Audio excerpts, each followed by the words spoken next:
बोलिए श्री सद्गुरु महाराज जी की जय, सच्चे दरबार की जय। संस्मरण के अगले चरण के लिए अब हम जहाँ जा रहे हैं उस दिव्य स्थली के लिए आपको कुछ हिंट्स देते हैं। जहां हम हाथ जोड़कर संगत में खड़े खड़े मन ही मन कहते थे, महाराज जी एक बार मेरी ओर देख लीजिए। घर से आते समय जब हम कई बार लेट हो जाते थे, मन में बस यही कहते थे, महाराज जी 5 मिनट रुकना, हम आपके लिए हार लेकर आ रहे हैं। जहां महाराज जी के लिए गायें, मछलियां और बत्तखें भी इंतजार करती थी कि कब महाराज जी आए, हमें प्रेम से सहलाएं, दाना और चारा खिलाएं। तो जब तक हम उस स्थली तक पहुंचते हैं, आप सोचिए वो कौन सी दिव्य स्थली है।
आदरणीय गुरु भक्तों, आपको यह मार्ग याद है ना? कैसे भूल सकते हैं हम इस मार्ग को? इस मार्ग के दोनों ओर खड़े होकर अनेकों बार पंक्ति बनाकर हमने अपने गुरुदेव का इंतजार किया है। वो बीती बातें, कुछ मीठी सौगातें, हमें याद आए तेरा प्यार। सुबह सवेरे सैर को जाना, उसके उजले रंग को चार चांद लगाना, सिंह चाल चल सबको पीछे छोड़ जाना, रुक रुक के मोर को काजू खिलाना, सुन लो अब ये मौन पुकार, हमें याद आए तेरा प्यार, हमें याद आए तेरा प्यार। मिट्ठू राम से जय श्री राम बुलवाना, मछलियों से बातें कर बत्तखों को चिढ़ाना, गौओं को तेरा प्यार से सहलाना, हाथों से अपने उनको खिलाना, कैसे करे उन दूरियों का इजहार, हमें याद आए तेरा प्यार, हमें याद आए तेरा प्यार। उस दृश्य को हम नहीं भूल सकते। भ्रमण स्थली पर चलते हुए गुरु महाराज जी के संग बहुत सारे सेवादार भाई भी होते। और एक दिन गुरु महाराज जी के संग भ्रमण करते हुए एक सेवादार भाई ने उनसे कहा, गुरुदेव, कल हम आपके एक शिष्य के घर सेवा लेने के लिए पहुंचे और जब वो हमें सेवा देने के लिए बाहर आए तो बरबस ही उनकी आंखों से आंसू बहने लगे और उनकी उन अश्रुधारा ने उनके मन की सारी कहानी बता दी।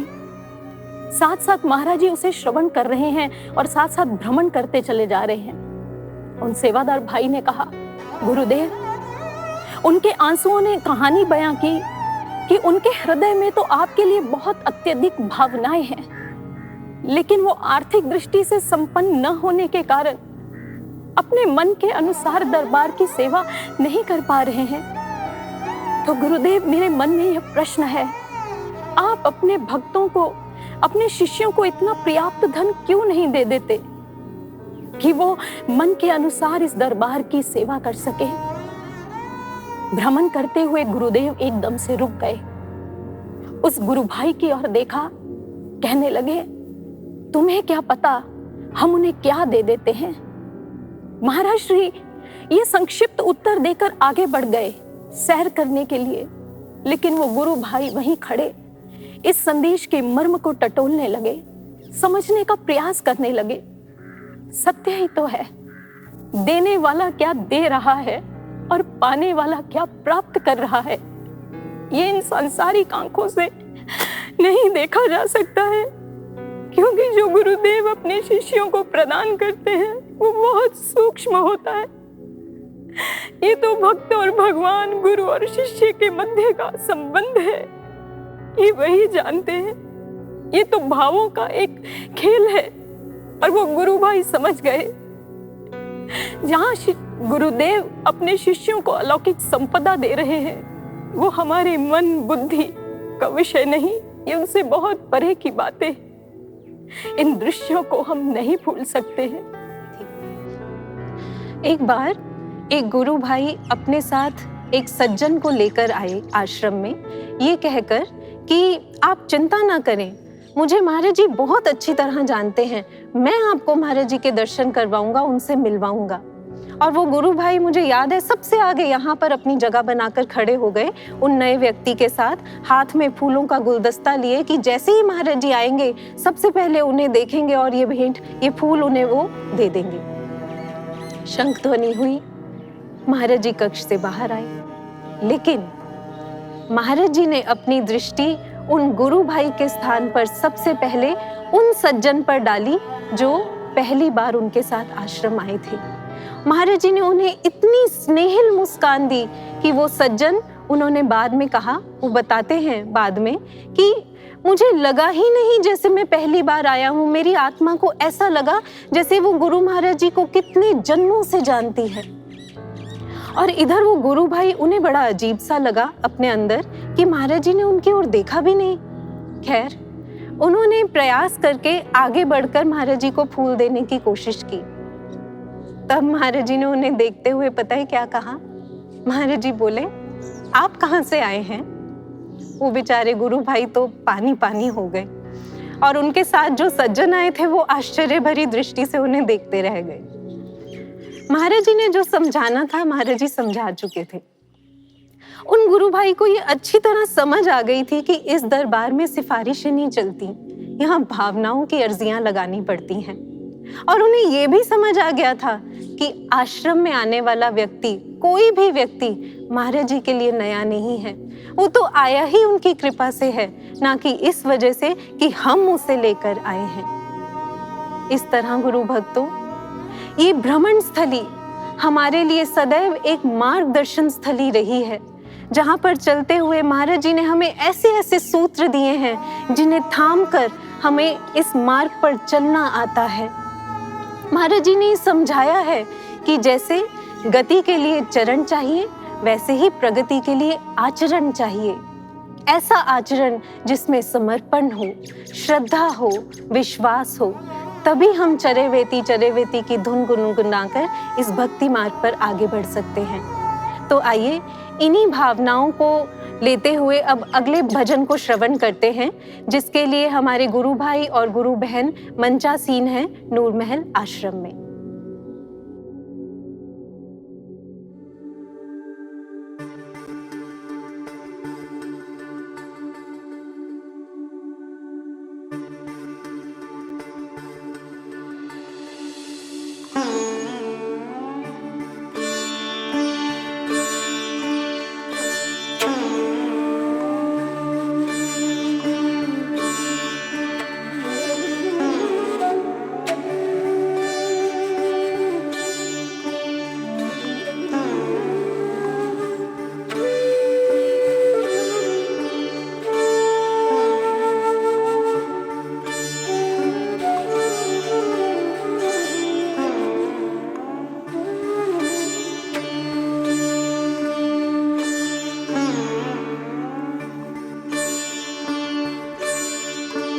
अज्ञान तमस कर दो विदीर्ण, ना अल्पमति रह जाए। अज्ञान तमस कर दो विदीर्ण, ना अल्पमति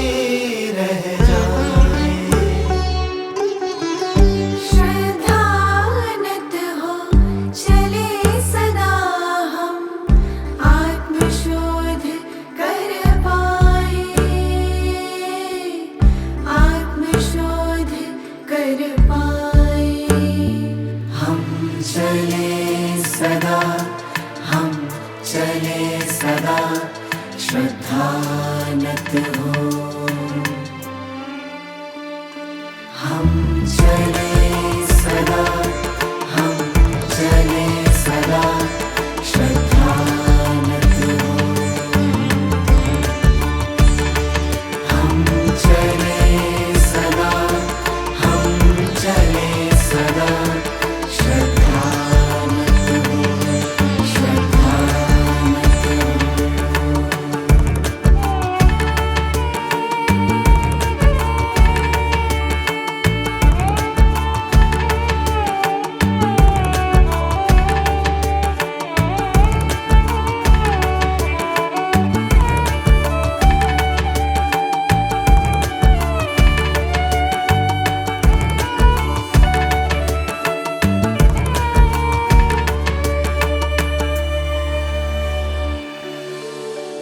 शेष बची जो श्वासें तन में, ध्येय दीप का घृत हो जाए।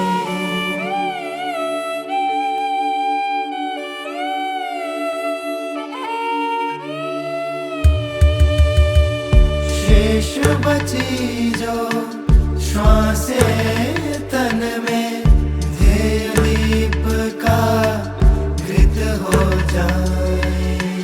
निज स्वार्थ का भाव मिटे और परमार्थ विकसित हो जाए।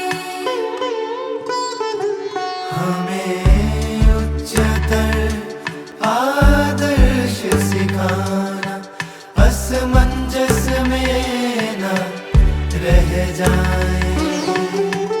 श्रद्धानत हो चले सदा हम, आत्मशोध कर पाए। आत्मशोध कर पाए। हम चले सदा, हम चले सदा श्रद्धानत हो।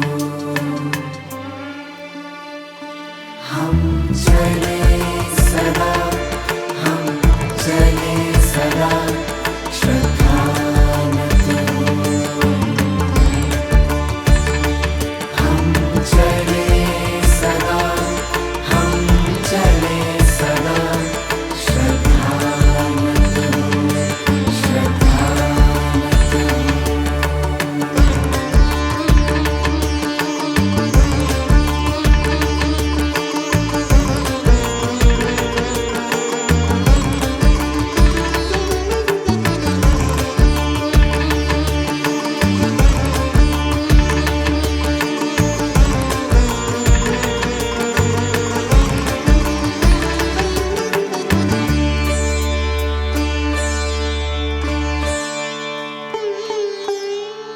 गूंज तुम्हारी निश्चय वाणी की हृदयों में सदा रहे।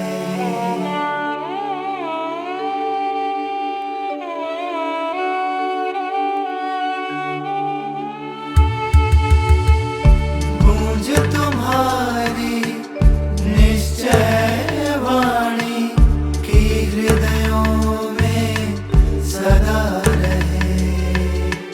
शुभ कृतियों का है अवसर, मन सेवा में लगा रहे। दृढ़ उद्यम से ऊर्ध्वमुखी हो, पंकज धर्म निभाए। श्रद्धानत हो चले सदा हम, आत्मशोध कर पाए। आत्मशोध कर पाए। हम चले सदा, हम चले सदा श्रद्धानत हो।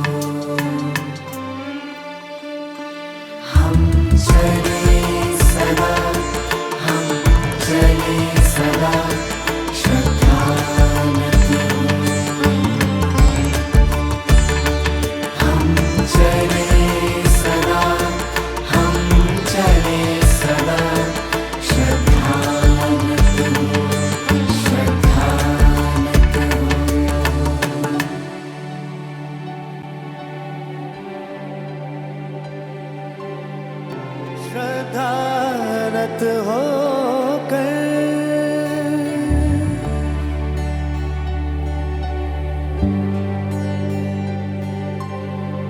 श्रद्धानत होकर विश्व शांति के श्रेष्ठ लक्ष्य के साधन हम बन जाए। काल चक्र के दुष्प्रभावों से ना हम घबराए। तेरी आशाओं को जीकर तेरी आशाओं को जीकर सच्चे शिष्य कहाए सच्चे शिष्य कहाए सच्चे शिष्य कहाए। हम चले सदा हम चले सदा श्रद्धानत हो। हम चले सदा हम चले सदा श्रद्धानत हो। हम चले सदा हम चले सदा श्रद्धानत हो। हम चले सदा हम चले सदा श्रद्धानत हो। हम चले सदा हम चले सदा श्रद्धानत हो श्रद्धानत हो श्रद्धानत हो।